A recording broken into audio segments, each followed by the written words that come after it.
school. Great to see you all. It is Friday, looking at the end of the week. We hope you feel accomplished. Whatever you've done this week, you've gotten some good things done. Good luck with the various quizzes today that we're going to be talking about. Morning meeting has come. One of my favorite things about morning meeting is the range and variety of topics. And all I'll share as I welcome Craig Butts to the floor here is my curiosity is, if you Googled how to train a hummingbird, what would we find out?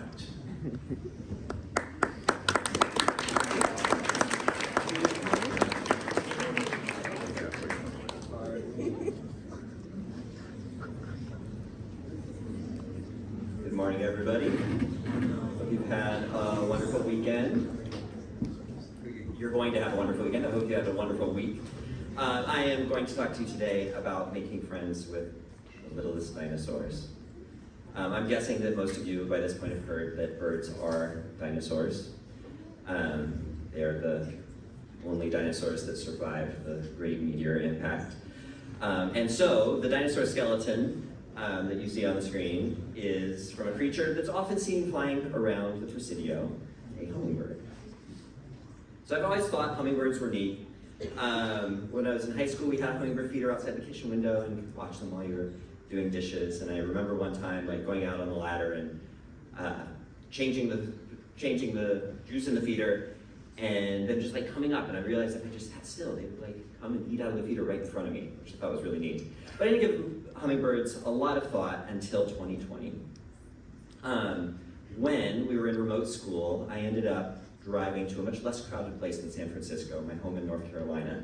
And when the weather warmed up, I put up a feeder to keep myself occupied, and soon I decided to start taking pictures of the hummingbirds. So this is the first photo I took in North Carolina of a hummingbird, and it is a bad picture. But it was good enough to encourage me to try harder and see what I could do. So as you can see here, it is hard to take a good photo of a hummingbird. And I could probably give you an hour-long lecture on all the technical photography stuff I learned in this project. But I've learned other things in the journey too, and I kind of wanted to share those and mix them in and not talk for an hour. So while I was figuring out how to take better photos, I spent a lot of time around the hummingbirds. And I realized I think I'm drawn to hummingbirds because they have this interesting blend of both being really cautious and fearless, which is something I kind of identify with. They're easily startled away, but they'll also come right up to your face or fly inches away from you while chasing another hummingbird. So here is my ridiculous setup, one ridiculous setup I tried for taking pictures of hummingbirds. The camera's actually behind the feeder, and I have like a remote control. And I realized, but part of what I learned was like how much patience pays off. So during lockdown, since I was on the East Coast, school didn't actually start till noon, which was nice.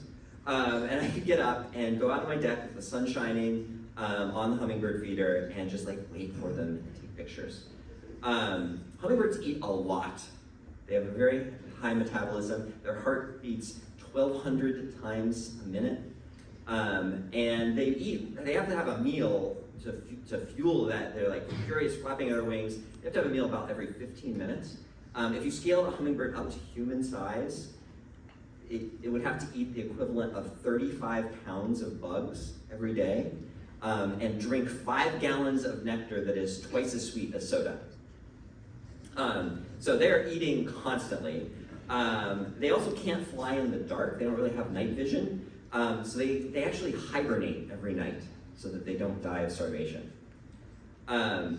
So like waiting for the hummingbirds to come every few minutes and trying to get a good picture was kind of like a very slow version of an addictive phone game. You know, the game where you have a round and you like don't quite get as many points as you wanted to, and you're like, oh, I'll just do it one more time. And then you like get a good score, and you're like, oh, I'm just gonna do it one more time, because you just keep getting that dopamine hit. It's like a very slow version of that. Like the hummingbirds, they're very still, very still. The hummingbirds would come by, and I would like miss the shot. And I'm like, oh, if I just wait a few more minutes, they'll be back.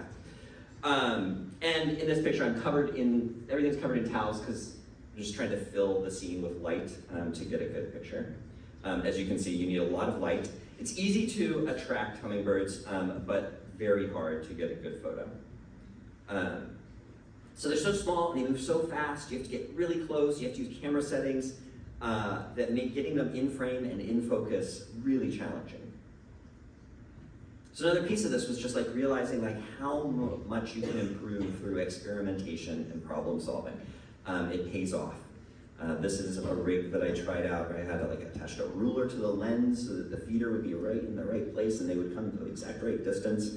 And then what often happened was they would sit on the cards that were there to like add light instead of going where the camera was.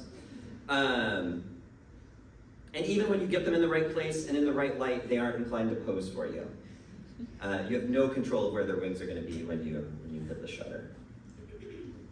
But sometimes they do pose well. And if you spend time watching them, you begin to realize that it's not just one bird that keeps coming back. And it's not a different bird every time. It's like a handful of individuals that live in your neighborhood. And I began to recognize the patterns in their feathers, and also noticed that the different ones had kind of different personalities, and began to be able to tell them apart. And I really realized that these creatures have their own personalities and preferences.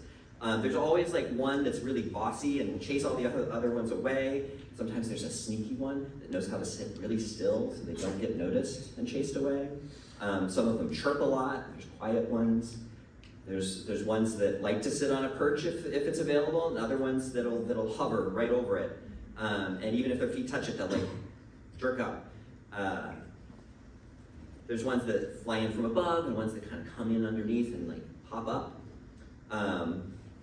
You'll have one that guzzles long drinks of the sugar water, and ones that like take little sips and like back off and check to see if anybody else is around. I realized that they are whole complex creatures, unique individuals, and they're only the size of your thumb. So there's this irony, which is that to see something that lives so fast, I had to slow down. So when I got back to San Francisco in 2021, I got a little obsessed with getting the most detailed pictures I could to see them up close. And I bought this industrial LED warehouse lamp to light them up, and I bought a vintage macro lens so that I could shoot from like only a few inches away, and I was shooting through my bedroom window. And I was patient, and I took lots of pictures, probably thousands of pictures. I kept practicing to see just how close I could get.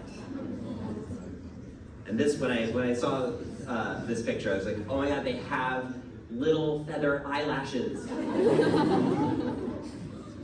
And you can see that they have brown eyes, and the reflection of the feeder and the light and the sun in the window that I was looking through.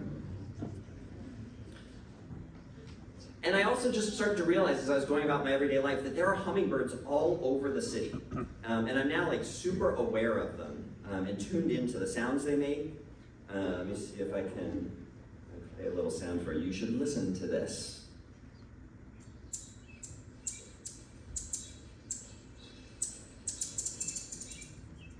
That's the sound of an Anna's hummingbird probably defending its territory and chasing somebody else away. And you also you start to kind of understand their language, that they have different chirps for different purposes. So once I kind of hit the limit of what my camera could do, I just spent more time watching them. And the ones that you share space with kind of get used to you. So my office mate Kyle and I have feeders on our office windows over in the project center. And here is Kyle with a contraption that we put together to get them to come right up to our faces, like a face shield with a suction cup feeder. If you're patient and still enough, they're happy to eat from your hand. So here's a little, see if it works, a little slow-mo, part slow-mo, part normal speed video. It looks like it speeds up to super fast, but that's how fast they move.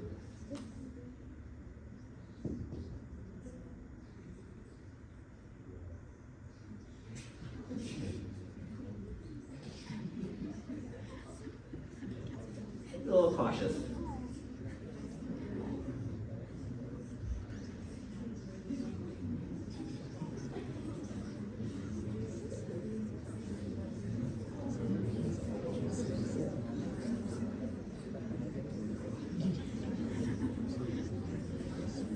Not inclined to stay in the frame.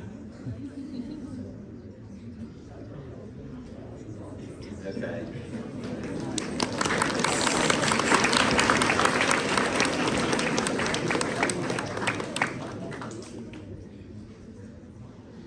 So while they visit, I sometimes wonder what they're thinking. It's hard to imagine what they think of me. So sometimes they'll come up and look you in the face, and it really seems like they're aware that I am a living creature. Do they think of me as some very slow-moving giant? And it's tempting to think that they're being friendly, but hummingbirds do not make friends with each other. They fight fiercely, and they're not social creatures like humans. I don't think friendship is a hummingbird concept at all. So when they come up and check you out, maybe they're just being curious, which is something that I really appreciate. But when they visit, I can't help but thinking of them as my smallest friends, even if they are dinosaurs. Thank you.